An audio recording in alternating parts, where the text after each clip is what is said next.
PRP నుంచి ఒక సామాన్య కార్యకర్త నుంచి ఈవేళ చూస్తే టీడీపీ రాష్ట్ర అధ్యక్షుడిగా వైసీపీ నుంచి తీవ్రమైన విమర్శ. పదవులు మాత్రమే ఇస్తున్నారు కానీ అధికార పగ్గాలు మాత్రం. పీఆర్పీలో రాజకీయ ఓనమాలు దిద్దిన మీరు ఆ తర్వాత అటు జనసేన వైపు ఎందుకు ఆలోచన చేయలేదు అసలు? ఆ పార్టీలో లిబర్టీ ఉంది అసలు. కక్షపూరిత రాజకీయాలు అది పల్లా గారి దగ్గర కనిపించదు. కబ్జాదారులనే ముద్ర వేయించారనే కోపం. జగన్ నేను 30 సంవత్సరాల అధికారంలోకి వచ్చే అవకాశం మనకు ఉందని చెప్తున్నారు. వాడగొట్టి ఇంటి దగ్గర కూర్చోబెడితేనే పెద్ద శిక్ష. 9 నెలలు అవుతున్నా ఇంతవరకు ఇచ్చిన హామీల్లో ఒక్కదాన్ని కూడా అమలు చేయలేదు. అందులో ఏం వాస్తవం ఉందండి? ఏపీ రాజకీయాల్లో చంద్రబాబు, పవన్, జగన్ లాంటి చరిష్మా ఉన్న నాయకులున్నా కూడా గత ఎన్నికల్లో 95,000 కంటే ఎక్కువ మెజార్టీ సాధించి ఒక రికార్డ్ క్రియేట్ చేశారు పల్లా శ్రీనివాసరావు.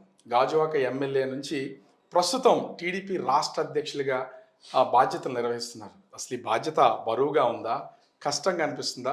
మంత్రి పదవి చేజారినప్పుడు అసలు ఆయన ఏమనుకున్నారు? ఇప్పుడున్నటువంటి టీడీపీ పరిస్థితి ఏంటి? ప్రస్తుతం మనతో గాజువాక ఎమ్మెల్యే టీడీపీ రాష్ట్ర అధ్యక్షులు పల్లా శ్రీనివాస్ గారు ఉన్నారు. సార్ నమస్తే. నమస్కారం సార్. ఏంటి గాజువాక నుంచి ఒక అంటే గతంలో పీఆర్పీ నుంచి ఒక సామాన్య కార్యకర్త నుంచి ఈవేళ చూస్తే అటు టీడీపీ రాష్ట్ర అధ్యక్షుడిగా మీ ఎదుగుదల, ఈ జర్నీని ఏం చెప్తారు అసలు? ఇది చాలా సంతోషం అండి,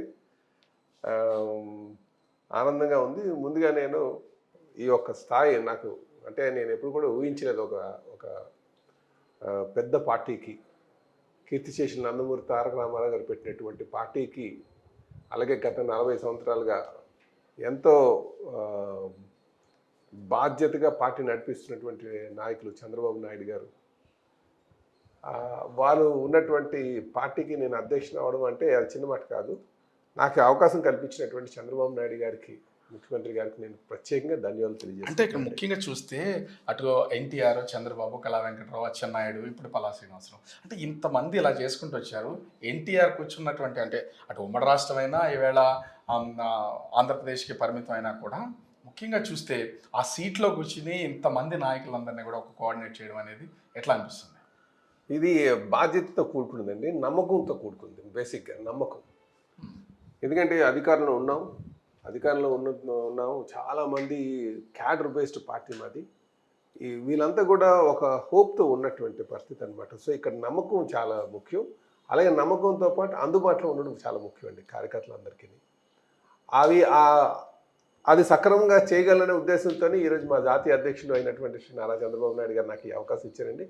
ఇది కొంచెం కష్టంతో కూడుకునేదే. కష్టంతో అంటే ఆ ఉద్దేశం అంటే ఎక్కువ టైం స్పేర్ చేయాలి. ఇప్పుడు మనకి ఎలాగంటే నియోజకవర్గంలో చూసుకోవాలి, అలాగే రాష్ట్రంలో సంబంధించినటువంటి కొన్ని విషయాల మీద అడుగుతుంటారు. క్యాడర్తో బేస్ చేసుకోవాలి, క్యాడర్ మధ్యనటువంటి సమన్వయం చేయించాలి. అలాగే ఇప్పుడు ఎన్డీఏ పార్ట్నర్స్ ఉన్నాయి కనుక మిగతా పార్టీ నాయకులతో కూడా మనం సమన్వయం చేసుకుని ముందుకెళ్లాల్సినటువంటిదండి. కొంచెం ఎక్కువ టైం స్పేర్ చేయాల్సినటువంటి అవసరం ఉంది. అంటే ఇక్కడ ఒక విమర్శ కూడా ఉంది, వైసీపీ నుంచి తీవ్రమైన విమర్శ. అటు టీడీపీ రాష్ట్ర అధ్యక్షులు పల్లాకి ఇచ్చినా కానీ, హోమ్ మినిస్టర్గా వంగల్పూడి అనితకి ఇచ్చిన, అంటే బీసీలు, ఎస్సీలకి పదవులు మాత్రమే ఇస్తున్నారు కానీ అధికార పగ్గాలు మాత్రం పూర్తి స్థాయిలో చంద్రబాబు, లోకేష్ల దగ్గరే ఉంటుంది. నేను తీవ్రమైన విమర్శలు చేస్తున్నా బీజేపీ అటు వైసీపీకి సంబంధించినటువంటి వాళ్ళు. ఏమంటారు దీన్ని? అక్కడ అదే అంటున్నారండి, పచ్చకామర్లోకి లోకం అంతా పచ్చగా ఉంటుంది అన్నందుకే ఆ కామెంట్స్ కరెక్ట్గా వర్తిస్తాయండి. జగన్మోహన్ రెడ్డి గారికి ఎక్కడుంది ఆ లిబర్టీ ఉంది? ఆ పార్టీలో లిబర్టీ ఉంది అసలు? ఆ క్యాడర్ అనేది ఒకటేమైనా ఉందండి అసలు? ఈయనతో వెళ్ళి మాట్లాడే అంత ధైర్యం చేసేటువంటి క్యాడర్ ఉందా? జగన్మోహన్ రెడ్డి గారితో మాట్లాడి ఇక్కడ అలాగే ఉండదండి అసలు. తెలుగుదేశం పార్టీలో ఇక్కడ స్వేచ్ఛ ఉంది. మీరు మనకి సద్వినియోగం చేసుకోవచ్చు, దుర్వినియోగం కూడా చేసుకోవచ్చు. అంటే అంత స్వేచ్ఛ ఉంది ఇందులో అని నాకున్నటువంటి అనుభవంతో చెప్తాను. అంటే ఒక్కటి, మీరు ప్రజారాజ్యం పార్టీతో రాజకీయాల్లోకి వచ్చారు, ఎంపీ అభ్యర్థిగా పోటీ చేశారు, ఓటమి. ఆ తర్వాత టీడీపీలోకి వచ్చారు. అదే సమయంలో టీడీపీలోకి వచ్చే సమయంలో కూడా అటు జనసేన పార్టీ ఆవిర్భవించడం, పార్టీ రావడం, ఇప్పుడు మీతో ఆ కూటమిలో ఉంది, అది వేరే విషయం. కానీ ఎందుకు పీఆర్పీలో రాజకీయ ఓనమాలు దిద్దిన మీరు ఆ తర్వాత అటు జనసేన వైపు ఎందుకు ఆలోచన చేయలేదు అసలు? మనకి మూలాలన్నీ కూడా తెలుగుదేశంలోనే ఉన్నాయండి. ఫస్ట్ అయితే కొంచెం ఆ రోజు నాకు గాజువాక భూమికి సంబంధించి ఒక దాని మీద కబ్జాదారులనే ముద్ర వేయించారనే కోపం. అది ఇప్పుడు పరిష్కారం అయింది. సో అప్పుడు కూడా అది ఫస్ట్ అందుకు నాకు ఎక్కడున్నా సరే మళ్ళీ నా ఆలోచనలన్నీ కూడా తెలుగుదేశం వైపు ఉండేవండి. ఎందుకంటే ఎన్టీ రామారావు గారు అంటే అభిమానం అది ఉంది, చిరంజీవి గారు అంటే నాకు అభిమానం ఉంది. అలాగే వారు అవకాశం ఇచ్చారు నాకు, ఎంపీగా పోటీ చేసే అవకాశం ఇచ్చారు. అంటే ఎంపీగా పోటీ చేసేంత అవకాశం నాకు ఇచ్చారు అంటే ఏదో ఒక బ్యాక్గ్రౌండో లేకపోతే నాకు క్యాలిబరో అని గుర్తించి ఆ రోజు చిరంజీవి గారు ఇచ్చారండి. అది ఆ అభిమానం నాకు ఉంది ఇప్పటికీ కూడా. 2014 నుంచి 19 మధ్యన అనుభవం ఉన్నటువంటి నాయకత్వం చంద్రబాబు నాయుడు గారిని క్షుణ్ణంగా ఆయనతో ఉండి ఆయన ఒక వర్క్ స్టైల్ చూసాం. నాయకుడు అంటే ఎలా ఉండాలనిపించింది. అందుకే నాకు చాలా పట్ల అందుకనే జనసేన వైపు అసలు ఆలోచన చేయలేదా? అంటే జనసేన వైపు అంటే ఆలోచన అంటే చెప్పాను కదా, న్యాచురల్ టెండెన్సీ కూడా తెలుగుదేశం వైపే ఉంది. నా చుట్టూ సరంజ కావచ్చు అంతా. అంటే పార్టీలోకి రాకముందు కానీ రాజకీయాల్లో ఓనమాలు దిద్దుతూ అప్పుడప్పుడే వచ్చినప్పుడు మీ మీద రాజకీయ కక్షతోనూ తర్వాత వైసీపీ అధికారంలో ఉన్నప్పుడు కూడా కొంచెం కక్షపూర్తిగా వ్యవహరించారు. అది కనిపిస్తూనే ఉంది. మీ బిల్డింగ్స్ అన్నీ కూల్చేశారు, ఇబ్బందులకు గురి చేశారు. మీ మిస్సెస్ జాబ్ విషయంలో కూడా చాలా ఇబ్బంది. ఇప్పుడు పల్లా గారు మీ పార్టీ అధికారంలో ఉంది, మీరు పార్టీ రాష్ట్ర అధ్యక్షులుగా ఉన్నారు. కక్షపూరిత రాజకీయాలు అది పల్లా గారి దగ్గర కనిపించదు, లేదు ఆలోచన చేయడానికి అసలు కాదండి. ఎందుకంటే ప్రజలు వేసిన శిక్ష అంతకంటే పెద్ద శిక్ష ఉండదండి. ప్రజలు మీరు చూడండి, ఓడగొట్టి ఇంటి దగ్గర కూర్చోబెడితేనే పెద్ద శిక్ష. సో నేను ఆ శిక్ష ప్రజలే వేస్తారు, ఇంక నేను ఎవరి మీద కక్ష సాధించాలి. అంటే మీరేమో రాజకీయంగా అది ఒక పెద్ద శిక్ష అని చెప్తున్నారు. జగన్మోహన్ రెడ్డి అంటే గత ఎన్నికల్లో అధికారం కోల్పోయినా కూడా ఇప్పుడు 2.0తో నేను ముందుకు వస్తున్నాను, నా దెబ్బ ఎలా ఉంటుందో దాన్ని రుచి చూపిస్తాను టీడీపీ వాళ్ళకి అని చెప్తున్నారు. ఎలా ఉంటుంది అనుకుంటున్నారు? మీరేమైనా భయపడేది ఏమైనా ఉందా మీ పార్టీ క్యాడర్ కానీ మీరు కానీ? 5 సంవత్సరాలు మేము ఇలాంటి దుర్మార్గం ఎదుర్కొని ఉన్నామండి. ఈ తాటాకు చెప్పులకు జడిసేటటువంటి తెలుగుదేశం పార్టీలో ఎవరు లేరు. మాకు ఆయన 2.2 అనేది ఇంకా పకటకల్లో కలుస్తున్నారు. 2.0 ఏదో అంటున్నారు కదా, పకటకల్లే తప్ప నాకు తెలిసి ఆయన అంతకంటే ముందుకు వస్తారని నేను అనుకోవట్లేదు. ఎక్కడోనే ఇప్పుడు ఉన్న పొజిషన్లోనే ఆయన జీవితకాలం ఉంటారండి. అంటే ఇక్కడ ముఖ్యంగా చూస్తే గత ఎన్నికల్లో గెలిచిన తర్వాత కూడా 30 ఏళ్ళ అధికారంలో ఉంటాం మనం అని ఒక ధీమా వ్యక్తం చేసి అధికారాన్ని కోల్పోయారు. మళ్ళీ ఇప్పుడు కూడా నిన్న మాట్లాడుతూ జగన్ నేను 30 సంవత్సరాల అధికారంలోకి వచ్చే అవకాశం మనకు ఉందని చెప్తున్నారు. ఆ సూచనలు ఏమైనా కనబడుతున్నాయా? లేదండి, ప్రజలు ఆయన్ని అంత భారీగా ఓడగొట్టారు. దానికి ఎందుకంటే ఆయన తీరు తెలుసు అందరికీ. ఆ తీరు ఏంటంటే ఈయన పరిపాలనా దక్షత ఉన్నటువంటి నాయకుడు కాదు.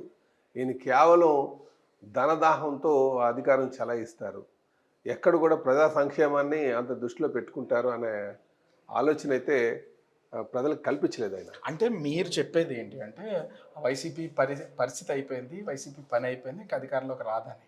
కానీ ఇప్పుడు టీడీపీకి ఉన్నటువంటి ఈ ప్రభుత్వంలో ఉన్న పరిస్థితుల్ని అంచనా వేసుకుని ఖచ్చితంగా మనకి పట్టం కడతారు, మరో 30 ఏళ్ళు ఉంటాం, చంద్రబాబు ఇచ్చిన ఏ హామీలు నెరవేర్చట్లేదు అనేది జగన్ ధీమాగా కనిపిస్తున్నట్లు ఆయన పగడకళ్ళకి అంటున్నారు. అలాగా నేనే అంటున్నాను కదా, పగడకళ్ళకి అంటున్నాడు అంతే. అధికారంలోకి వచ్చి 9 నెలలు అవుతున్నా ఇంతవరకు ఇచ్చిన హామీల్లో ఒక్కదాన్ని కూడా అమలు చేయలేదు. ఇదే మా అంటే రిటర్న్ మేము దూసుకు రావడానికి ఒక మైల్ స్టోన్ అవుతుందని జగన్ భావిస్తున్నాడు. దాంట్లో వాస్తవం లేదనుకోవాలా?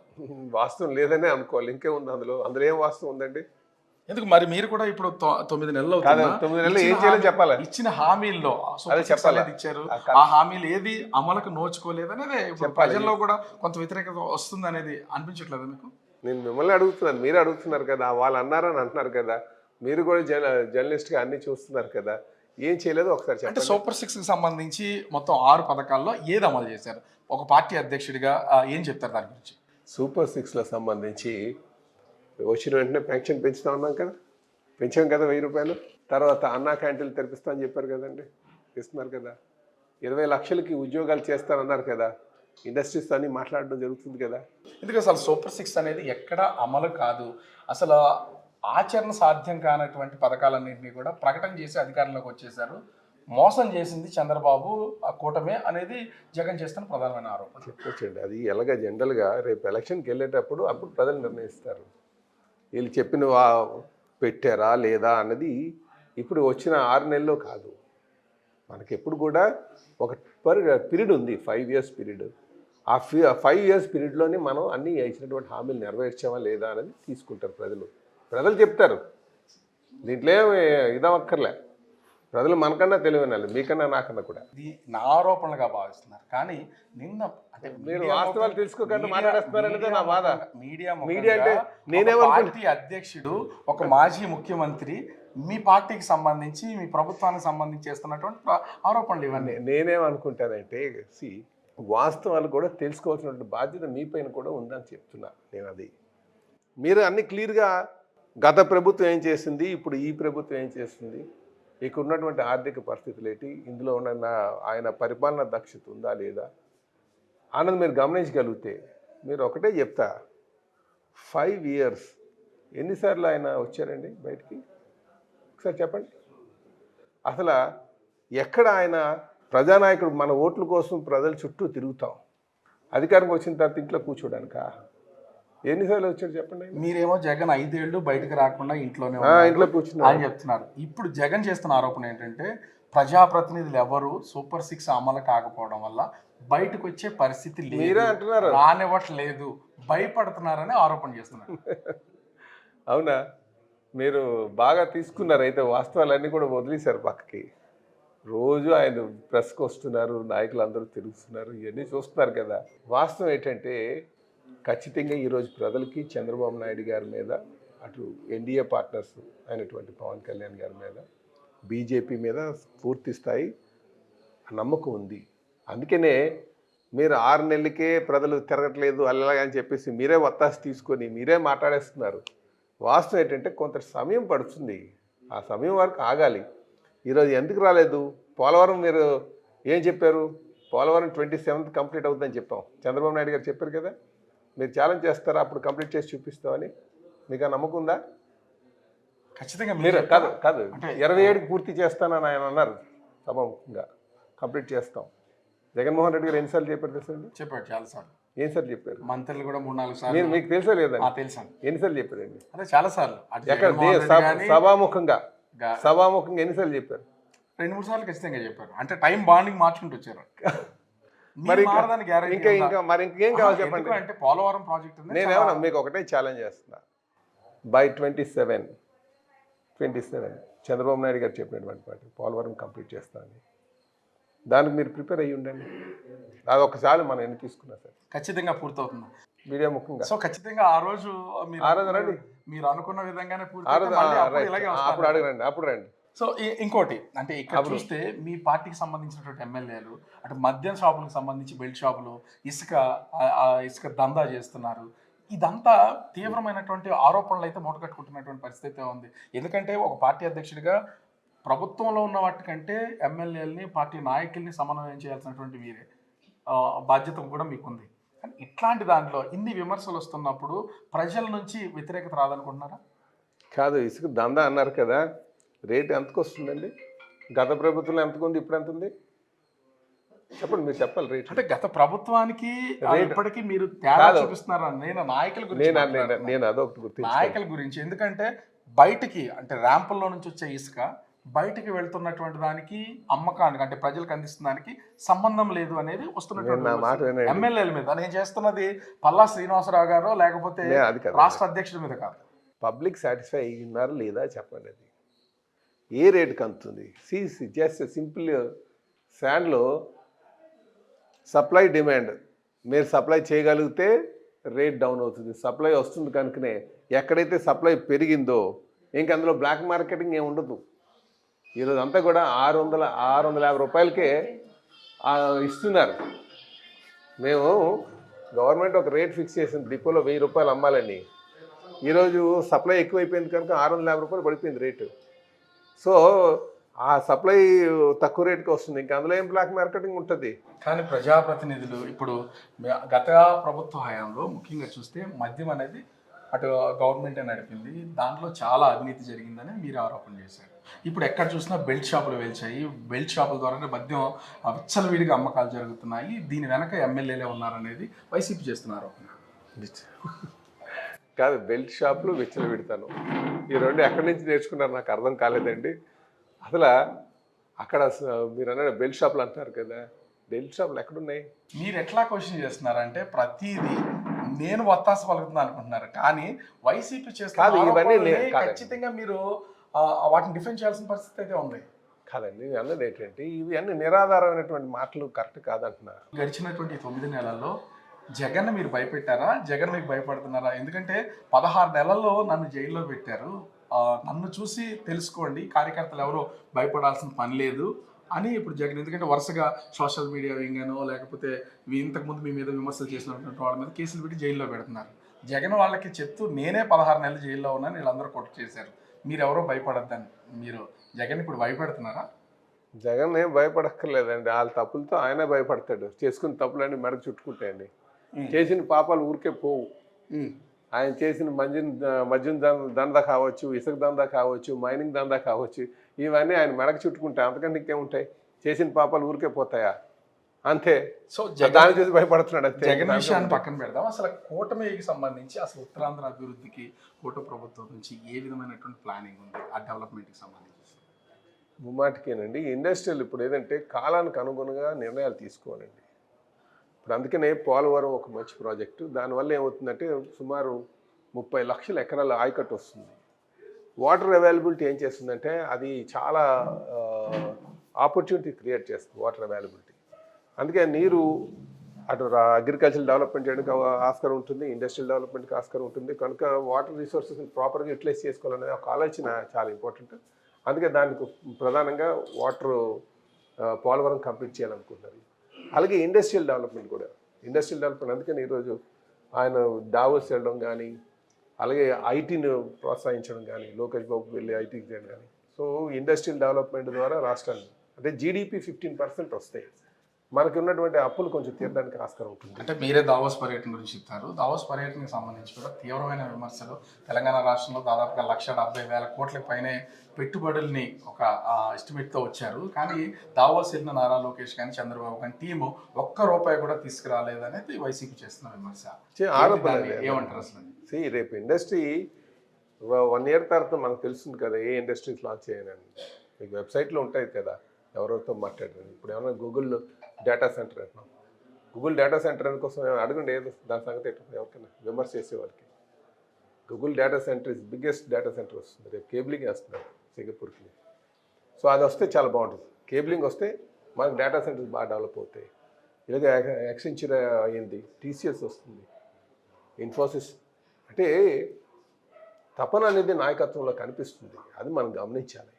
ఆ అనుక్షణం ఏదో ఒకటి తీసుకొచ్చి రాష్ట్రాన్ని అభివృద్ధి చేద్దామని ఆ తపన కనిపిస్తుంది. ఈరోజు స్టీల్ ప్లాంట్ పరిరక్షించారుగా, స్టీల్ ప్లాంట్ పరిరక్షించలేదా? లేకపోతే ఎన్టీపీసీ గ్రీన్ ఎనర్జీ తేలేదా? ఇప్పుడు ఎన్టీపీసీ గ్రీన్ ఎనర్జీకి సంబంధించి ఇంచుమించుగా అంటే ప్రధాని రావడం 2 లక్షల కోట్ల పెట్టుబడులు అయితే వచ్చినటువంటిది ఇక్కడ స్పష్టంగా అనిపిస్తుంది. కానీ అదంతా మా ప్రభుత్వ హయాంలో మేము అనుకోవచ్చు. దానికే ఉందండి చెప్తున్నారు. టీడీపీ చేసింది ఏమీ లేదనేది వైసీపీ చేస్తున్నటువంటి ప్రధానమైనటువంటి ఆరోపణ. ఇక లాంచింగ్ ఇవన్నీ నాకు వచ్చినాయి నీకు వచ్చినాయి కాదు సార్. లీడర్షిప్కి ఆ ప్రోయాక్టివ్నెస్ ఉండాలి. వెళ్ళి తీసుకురావాలి. తీసుకొచ్చి లాంచ్ చేశారు లేదా ఆ కబుర్లు చెప్పమనండి. ఈరోజు చంద్రబాబు నాయుడు గారు ఉన్నారు కనుక ఆయన రాష్ట్రాన్ని అభివృద్ధి చేయాలనుకున్నారు కనుకనే వెళ్ళి తీసుకొచ్చి ఈరోజు లాంచ్ చేశారు. అంతకంటే కావాల్సింది ఏముంది? మా టైంలో అనుకో కూర్చుంటే ఎక్కడ అవుతుంది? అయిందా లేదన్నది కానీ.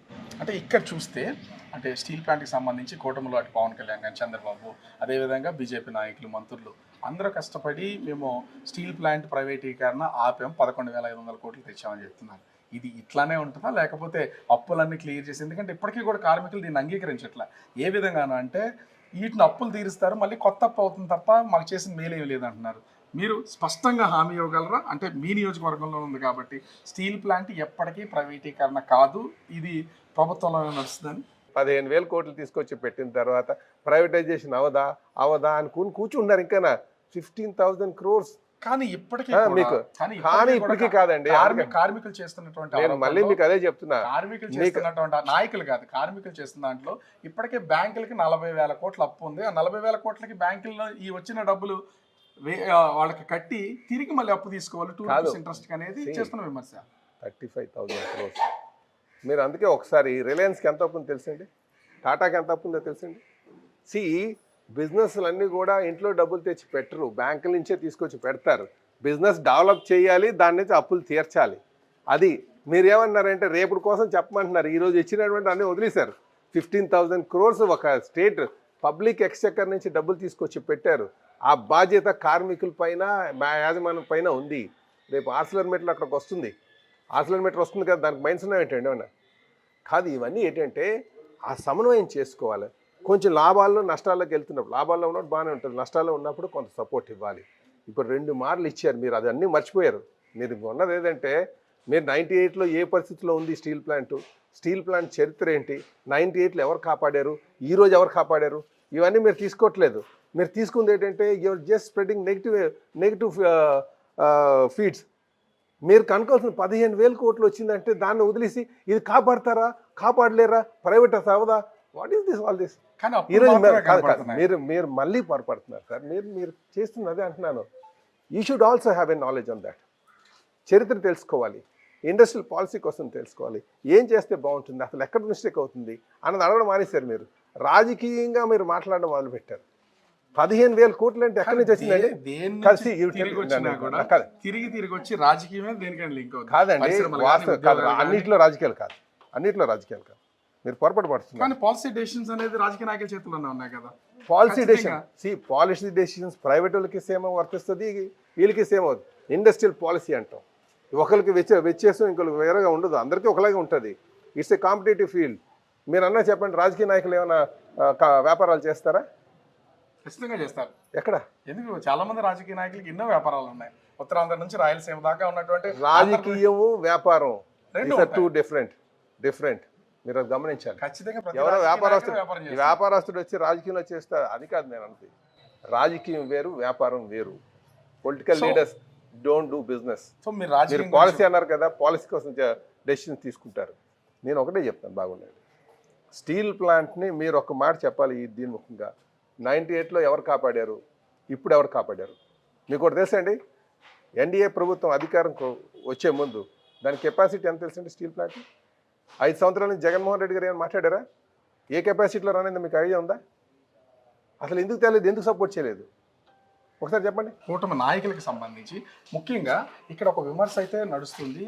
అంటే కూటమి మధ్యన చాలా డిస్టర్బెన్సెస్ ఉన్నాయి, కూటమి నాయకుల మధ్యన ఎట్లాంటి సమన్వయం లేదు అనేది వైసీపీ ఒక విమర్శ చేస్తుంది. ఈ వైసీపీ విమర్శ లేకపోతే వైసీపీ చేస్తున్నటువంటి ఒక గేమ్ ప్లానా ఏమనుకోవాలి? జనరల్గా ఏదో విధంగా ఒక నలుగురు కలిసి ప్రయాణం చేస్తుంటే దాన్ని పెరగొట్టడానికి ట్రై చేస్తుంటారు కదా, అలాంటివన్నీ సహజం, దాన్ని పెద్దగా తీసుకోక్కర్లేదు. అల్టిమేట్గా అన్నీ బాగానే ఉన్నాయి. ఎక్కడైనా చిన్న సమస్యలు లేకపోతే అది జీవితం ఎందుకు అవుతుంది? నెల రోజుల నుంచి నారా లోకేష్ డిప్యూటీ సీఎం అనేది ఒక తెర మీదకి వచ్చి విస్తృతమైన ప్రచారం జరిగింది. ఆయన పార్టీకి అన్ని కూడా డివిజన్, పార్టీలో డివిజన్స్ తేడానికి ముఖ్యంగా కొనసాగుతూనే ఉన్నాడు ఆయన. ఇవన్నీ డివిజన్స్ తేడానికి ఏం చెప్తారు? అసలు పార్టీకి ఒక నియమావళి ఉంటుంది, అవి నిర్ణయించారు. ఎవరి మటుకాలు నిర్ణయించారు, డిప్యూటీ సీఎం ఆయన సీఎం అని చెప్పి. ప్లేనరీస్ అవుతాయి కదా, ప్లేనరీస్లో కదా ఎంచుకుంటారు, అంతేనా? ఆ నిర్ణయాలు అనేది అక్కడే జరుగుతుందంటారా? అంటే చంద్రబాబు చెప్పిన తర్వాత కొంతమంది దీని మీద కామెంట్ చేయకపోయినా పార్టీని ఓ పక్కన అధికారాన్ని ఏ విధంగా చేయగలరు అనేది. పార్టీని ఇప్పుడు నడిపించడానికే కదా నన్ను పెట్టారు, వాళ్ళ ప్రభుత్వాన్ని నడిపించడానికే కదా మా జాతీయ అధ్యక్షులు ముఖ్యమంత్రిగా ఉన్నారు, మంత్రిగా మా ప్రధాన కార్యదర్శి ఉన్నారు, ఎన్డీఏ పార్ట్నర్స్ ఉన్నారు. అది పార్టీ రన్నింగ్, అది ప్రభుత్వాన్ని పనిచేయడం, పార్టీ రన్ చేయడం ప్రెసిడెంట్ చూస్తారు. సో స్టేట్ రాజకీయాలు పక్కన పెడితే ఉత్తరాంధ్రకు ఒకసారి వద్దాం. అసలు విజయసాయి రెడ్డికి సంబంధించి రాజీనామా చేసిన తర్వాత, అంతకుముందు మీరు ప్రతిపక్షంలో ఉన్నప్పుడు విజయసాయి రెడ్డి విపరీతమైనటువంటి భూదందాలు చేశారు అని ఎన్నో విమర్శలు చేశారు. ఇప్పుడు విజయసాయి రెడ్డిని వదిలేసినట్టేనా మీ ప్రభుత్వం? పూర్తిగా వదిలేడే ఉండదండి, పాపాలు ఎక్కడికి పోవు. ఎన్ని జన్మలు ఎత్తున పాపాలు ఉంటాయి, పాపాలకు శిక్షలు అనుభవించాల్సిందే, ఖచ్చితంగా విజయసాయి రెడ్డికి ఆ శిక్ష ఆ టీడీపీ వేస్తుంది అనుకోవచ్చా? ఎందుకంటే కూటమిలో టీడీపీ న్యాయ ధర్మాలు వేస్తాయి. ఎప్పటి నుంచో జగన్ సంబంధించిన కేసుల్లో A2గా ఉన్నటువంటి వ్యక్తి కూడా ఇప్పటివరకు ఏ విధంగా శిక్ష పడలేదు. కనీసం విశాఖకి సంబంధించిన ఎన్నో భూదందాలు ఉన్నాయి, వాటికి భూ దోపిడీలు ఉన్నాయి, అక్రమాలు చేశారని విమర్శ చేసిన మీరే ఇప్పుడు ఏ విధమైన కేసులకి ముందుకు వెళ్ళాలి? ఎందుకు లేదు అంత అన్ని వస్తాయి, సమయం చెప్తాది. ఏం సార్ అసలు రిషికొండ ప్యాలెస్ ని అలా వదిలేస్తారా? దాన్ని పట్టుకునేది ఏం లేదు. అసలు అంటే 500 కోట్ల రూపాయల వాల్యూ అయినటువంటి దాన్ని ఏ విధంగా స్ట్రీమ్ లైన్ చేయడం? అదే కదా, ఎవరికి కూడా అది ఏ విధంగా స్ట్రీమ్ చేయాలన్నదే ప్రజల యొక్క ఆలోచనతోనే వెళ్ళాలని అనుకుంటున్నాం. ఖచ్చితంగా వస్తుంది, దానికి కూడా మంచి సెంటర్ పబ్లిక్ అంటే దాని సర్వీసెస్ ను వాడుకునేటట్టుగా చేద్దామండి. ఇన్ని విమర్శలు ఇటన్నింటినీ ఎదుర్కొన్నటువంటి టీడీపీలోకి ముఖ్యంగా పల్లా శ్రీనివాసరావు గెలిచిన వెంటనే రాష్ట్ర అధ్యక్షుడిగా వచ్చాడు. కేబినెట్ మార్పులు జరగబోతాయనేది ఒక చిన్న అంటే కాదండి అదేదో విమర్శ. మీకు సంబంధించి మీ బిల్డింగ్స్ కానీ వీటన్నింటినీ కూల్చేసినప్పుడు ఆక్రమణలని ఇన్ని ఆటుపోట్లు తట్టుకుని ఒక రాష్ట్ర అధ్యక్షుడిగా ఎదిగిన మీకు కేబినెట్ మార్పు చేర్పులు జరుగుతాయంటున్నారు. ఈసారైనా మంత్రి పదవి ఆశించే అవకాశం ఏమైనా ఉందా, అసలు వస్తుందని ఏమైనా అనుకుంటున్నారు? నేను చాలా సందర్భంలో చెప్పాను స్టేట్ ప్రెసిడెంట్ చాలా గొప్పదని. దానికే కట్టుబడి ఉన్నారా? ఒకవేళ మార్పు చేర్పులు జరిపి అంటే నా మదిలో ఇంకేం ఆలోచన లేదంటున్నా. ఇప్పటి వరకు లేదు. ఆ బాధ్యత మీద ఎందుకు అలా? కాదు అలాగే నాకు ఆ బాధ్యత అప్పచెప్పారో సక్రమంగా చేయాలనేది ఉద్దేశం. ఆ బాధ్యత నమ్మకంతో చేయాలి, ఆ చేయాలని ఒక ఆలోచనే. సార్ ఫైనల్ గా నారా లోకేష్ రెడ్ బుక్ అసలు ఏముంది సార్ దాంట్లో? ఇంతవరకు మొత్తం రాష్ట్ర వ్యాప్తంగా ఒక చర్చ నడుస్తుంది. దాంట్లో ఏం రాశాడు, ఎవరి గురించి రాశాడు ఏమైనా చెప్పగలరు? అసలు అదేమన్నా మెయింటైన్ అవుద్దా, ముందుకు తీసుకొస్తారా? నారా లోకేష్ గారు రెడ్ బుక్ లో ఆయన ఏది రాశారో అది ప్రజలు తీర్మానం చేస్తారు అంతే. ఇంకేంటి అంటే జగన్ అధికారం నుంచి తీర్మానం రాశారా దాంట్లో? మరి అదే కదా, చాలా మంది అధికారులను ఎవరిని వదిలిపెట్టనన్నాడు. అదే కదా మరి అయిపోయింది. ఆయన రెడ్ బుక్ లో రాసిన తీర్మానాలన్నీ కూడా ప్రజలు దానికి సమాధానం చెప్పేశారు. ఇంకేం కావాలి? సో అయితే ఇంక దాంట్లో ఏం లేదనుకోవాలా, కేవలం రెడ్ బుక్ అంతేనా? ప్రజలు శిక్ష ఇస్తారు. లేకపోతే మీరే అన్నారు కదా 6 నెలలు అయింది కదా, ఎందుకు ఇలా ఎవరిని పట్టించుకోలేకుండా ఉన్నారని. సో మాకు అభివృద్ధి దృష్టి, రాష్ట్రాన్ని సర్వతోముఖ అభివృద్ధి చేయడమే మా దృష్టి, అది మరి గమనించాలి. Okay sir, thank you. అంటే ఓవరాల్ గా చూస్తే రాష్ట్రానికి సంబంధించి ముఖ్యంగా అటు పార్టీని సమన్వయం చేయడం, నాయకులను సమన్వయం చేయడం, రాష్ట్ర అధ్యక్షుడిగా ఉండడమే నాకు చాలా ఇష్టం. అంతే తప్ప మంత్రివర్గ విస్తరణ జరిగితే మంత్రి పదవి వచ్చినా లేకపోయినా కూడా నేను పార్టీ అధ్యక్షుడిగా ఉండడానికి ఇంట్రెస్ట్ ఉందని పల్లా శ్రీనివాస్ చెప్పినట్టు కనిపిస్తుంది. For more videos like this, subscribe Big TV channel.